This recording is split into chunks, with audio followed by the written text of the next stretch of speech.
ada Black King Kong, ada Citra, ada Kyojok, ada Red Taiwan, pokoknya jenis-jenis yang baru yang lagi rame. Ya kalau Citra kan sudah lama. Ada berapa jenis jambu untuk jambu air? Kayaknya di atas kisaran 15 jenis lah.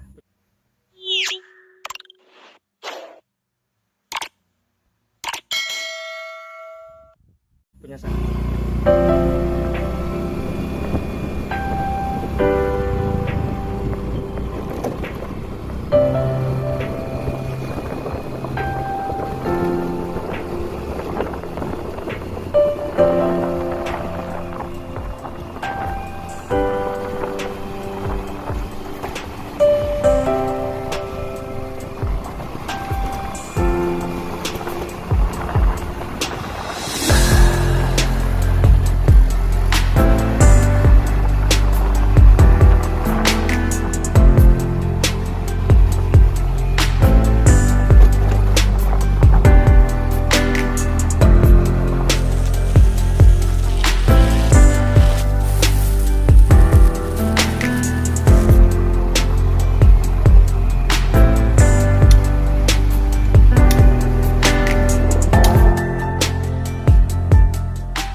Red Taiwan.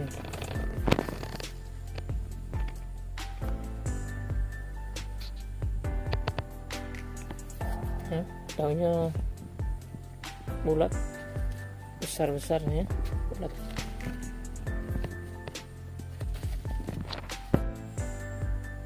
Yang ini jenis delima demak.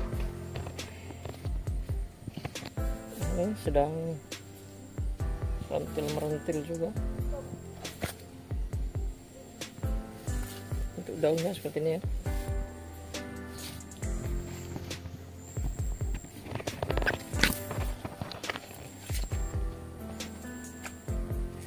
Oke, selamat berjumpa lagi di Keluarga Sepet. Hari ini saya sambangi Mas Sultoni. Ini beliau pembudidaya buah-buahan di Kabupaten Kerong. Tepatnya di Arsopura, Pak. Arsopura itu Arso 4, teman-teman. Arso 4. Arso 4-nya. Mungkin untuk lebih enaknya kita akan ngulik ya, apa saja yang ditanam, dibudidayakan di sini. Jambu air ya. Iya. Yang jambu air ada, jambu biji sama klengkeng ada. Ya, kalau jambu air ada beberapa, belimbing juga ada. Kalau jambu air saya ada beberapa jenis sih, Pak.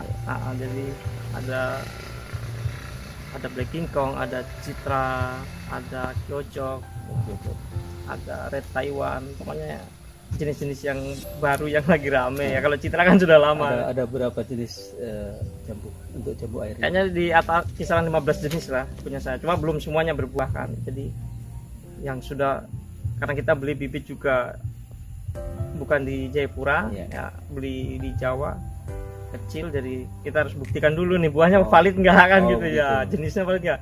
Nanti jadi dibuktikan, dibuahkan ya, dulu, dibuahkan dulu baru kita pasarkan. Ya kalau mau saya bibitkan berarti saya harus buahkan dulu, valid dulu, baru saya berani nyebarkan. Ada nggak kendala budidaya jambu air? Ada, Pak, yang jenis jelas ada. Apa saja kendala-kendalanya biasanya? Umum atau? Rata-rata sih sama sih. Yang sering dikeluhkan biasanya teman-teman itu kan sering rontok. Nah, itu yang paling susah dihadapi sih. Kalau hama kita bisa pakai obat-obatan sih aman, tapi kalau rontok itu yang sering saya alami saat hujan kan, hujan itu pasti beberapa jenis ada yang tahan, tapi ada beberapa jenis juga kena air hujan aja langsung. Berarti umum jambu seperti itu. Iya, umum. Terus untuk penanggulangannya supaya tidak rontok apa saja? Nah, itu biasanya kita pakai, biasa yang ini pengaman dari baca saja kan, itu dari obatnya biasa hanya pupuknya MKP KNO3. Itu yang bisa kita treatment. Ya tidak nunggu hujan dulu baru di ini, tapi pupuknya berkala, tapi dosis yang lebih kecil lah, dalam arti mungkin 2 minggu sekali tuh selalu saya siram dengan KNO saat dia mulai sudah pentilnya sudah dibungkus lah, sudah bukan baru bunga gitu. Kalau pas bunga nggak saya treatment pupuk. Ngomong-ngomong ini berkaitan dengan bibitnya. Bibit itu kan selalu dibutuhkan, gitu ya. Bisa melayani kemana saja? Sekarang masih di Arso saja. Belum Nah, online belum? Sudah di Sudah. Facebook pribadi Oh, sudah, tapi sekarang lebih banyak masih teman-teman gitu ya, teman-teman. Tapi ada teman yang juga pedagang, jadi kan ngambilnya nggak sedikit gitu, ngambilnya banyak. Kemudian ada beberapa kayaknya orang yang ngambil ke sini, tapi dia untuk jual kembali banyak juga. Itu biasanya yang sering rutin, jadi mereka kadang 2 minggu sekali datang bawa ikan, itu rutin. Jadi sudah ada beberapa pelanggan tetap gitulah. Ini dari pemirsa Sepet Keluarga Sepet ini membutuhkan informasi yang lebih lengkap ya. Nomor berapa yang bisa dihubungi, Mas Sultoni? HP ya? Iya, iya. Nah, HP kalau Nomor saya kontak. HP di WA saja, di WA cukup chat saja di 0812 0812 489 489 1502. 1502. Iya. Nah, ini untuk harga bibitnya. Bibit bervariasi, Pak. Oh, tergantung Ya, ukurannya. ukuran juga. Mungkin dari gitu. ukuran berapa? Paling rendah harganya Saya biasa paling rendah 75. 75. Iya. Karena terus terang pohon saya belum terlalu besar juga, jadi kan bibit kadang ada yang tangkai masih kecil ya, setelunjuk, dan nggak kecil-kecil sekali.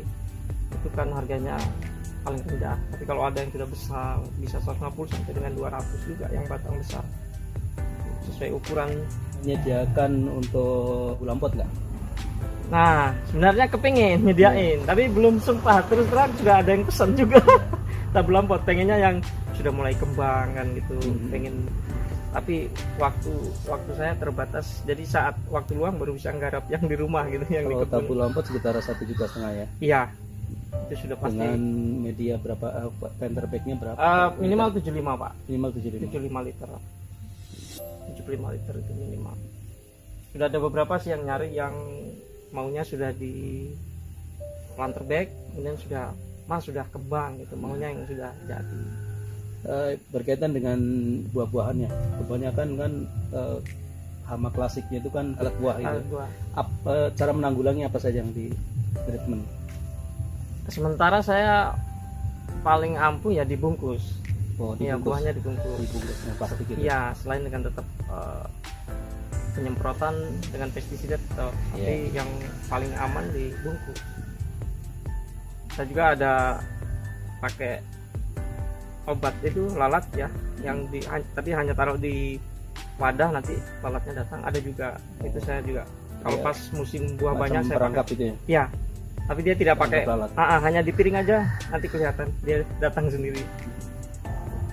Ada, cuma ya belinya semua obatnya di Jawa juga datang kan. Ya, enggak berkaitan dengan prospek buah ini kan semakin bertambahnya penduduk gitu ya, otomatis kebutuhan pangan otomatis meningkat. Nah, berkaitan dengan buah-buah yang pengalaman selama ini budidaya, efeknya bagaimana? Kalau jenis-jenis tertentu saya kira masih bagus ya, Pak. Untuk jenis jambu air jambu misalnya. air lebih, Nah, ya. jambu air ini kan kategorinya kalau saya pribadi ngatain susah-susah gampang. Jadi kalau nggak dibungkus, nggak diobat, kan nggak jadi. Ya gagal. Jadi kayaknya masyarakat sudah banyak tanam, cuma kan tidak dirawat dengan mati serius gitu ya. Hanya ditanam buah-buah diambil. Jadi kalau untuk kebun, untuk dipasarkan masih bagus harganya jambu air. Mati. Ya kalau kita bicara peluang, otomatis endingnya kan di pasar ya. Betul. Sebelum mulai konsumen kan di pasar dulu. Betul. Nah, ini pasar buah ini pengalaman selama ini ada kendala nggak? Sementara jambu air masih bagus. Dalam arti malah kurang ya? Saya kewalahan Iya. gitu dari teman-teman sendiri, dari pengepul itu masih kurang saya, karena memang pohon saya yang produksi belum terlalu banyak. Kan pasar yang baik itu antara supply demand ini kan harus seimbang gitu. Nah, ini di tingkat petani saja kurang gitu.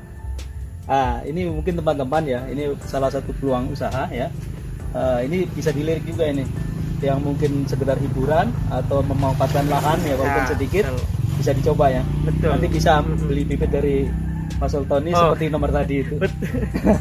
Yang jelas untuk beberapa jenis saya masih PO, Hmm. dalam arti tidak ready itu. Karena memang ya tadi keterbatasan waktu, saya tidak setiap saat di rumah untuk berkebun, jadi terlambat. Kemarin ya keterlambatan saya, akhirnya ketersediaannya terbatas gitu. Jadi cangkoknya ada, cuma kan ada yang belum berakar, ada yang sudah, ada yang ready, ada beberapa jenis saja. Ya, berkaitan dengan budidaya tanaman buah, kita kan butuh apa namanya mitra ya. Ada nggak terbentuk komunitas pembudidaya jambu gitu? Ada.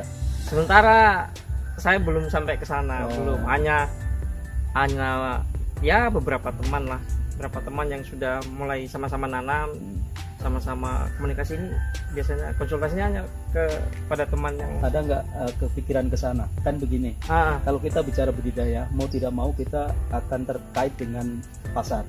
Kebanyakan sekarang itu orang membutuhkan informasi yang lebih cepat. Itu di dalam komunitas. Ada kepikiran nggak membentuk komunitas gitu? kepengennya begitu, Pak. Maksudnya di tingkat kita lokal Arso misalnya ya, pengennya saya juga gitu. Mulai mungkin berawal dari Facebook lah, kalau kita belum sempat bertemu mungkin Facebook. Karena saya juga belajarnya banyak lebih dari komunitas-komunitas, tapi yang tadi di online itu. Iya. Karena untuk belajar datang pun saya nggak punya referensi. Misalnya kebun siapa sih yang mungkin datangnya kan nggak punya. Akhirnya belajar. Kepengen juga ingin membentuk itu. Ya tadi tujuannya ya meningkatkan kualitas buahnya, teknik-teknik berkebunnya yang baik supaya hasilnya juga bagus kan gitu. Kalau kita bicara tentang budidaya itu kan bagaimana sih keulatan petani itu sendiri ya. Kemudian yang kedua, prasarana kan tidak sulit ya, tidak sulit. Kemudian yang ketiga, pangsa pasar masih sangat bagus ya. Artinya karena ternyata buah juga kurang di tingkat petani. Berarti tidak ada kendala. Berarti sangat prospektif gitu. Kalau jambu air sementara saat ini masih prospek. Karena tetap seperti Pak sampaikan, saya juga waktu mau fokusin ini, datangkan berbagai macam jenis, ya riset dulu nih kondisinya di Arso khususnya Jayapuran kayak apa kan gitu. Jambu airnya kan masih terbatas, makanya saya berani juga fokus di situ. Tetap Oke, untuk pamungkasnya ini selain jambu air, buah-buahan apa saya yang dibudidayakan? dibudidayakan. Iya. Saya di rumah ada jambu biji, mulai dari kristal ya, kristal putih maupun kristal merah jumbo, yang ada yang orang namain kristal merah jumbo, ada yang bilang kristal merah Banyuwangi. Nah itu ada berbeda, memang buahnya beda. Kemudian ada satu jenis lagi yang putih, simi pala.